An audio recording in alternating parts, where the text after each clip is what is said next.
ভাই এখানে যে লিস্টটা আমি দিলাম সেই লিস্টের মধ্যে এখানে স্পষ্ট উল্লেখ আছে যে কোন ক্যাপ্টেন কত তাড়াতাড়ি 4টা ম্যাচ হেরে গেল।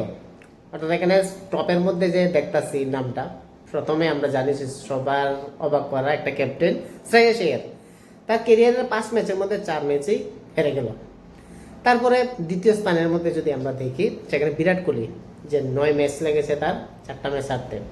তারপরে MS ধোনি, তারপরে হার্দিক পান্ডিয়া, এবং তারপরে রোহিত শর্মা যে 16 ম্যাচ লেগেছে, এবং সবশেষে সূর্যকুমার যাদব যে T20 ক্রিকেটের সবচেয়ে বেস্ট ক্যাপ্টেন বর্তমানে আমরা বলতে পারি। যদিও আনফর্চুনেটলি সূর্যকুমার যাদবকে টিম থেকে বাদ দেওয়া হয়েছে without any reason.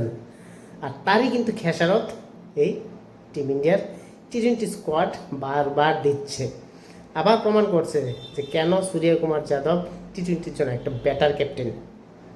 BCCI selector plus Gambhir কি বুঝে সূর্যকুমার যাদবকে এভাবে ইগনোর করেছে, যার খেসারত ভারতের T20 স্কোয়াডের ওপর বা টিমের ওপর কিন্তু পড়েছে। বিশ্ব চ্যাম্পিয়ন আর তার ফলাফল বর্তমানে অবস্থা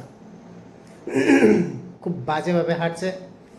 প্লেয়িং কন্ডিশন যাই হোক, ব্যাটাররা সেভাবে খেলতে পারছে না।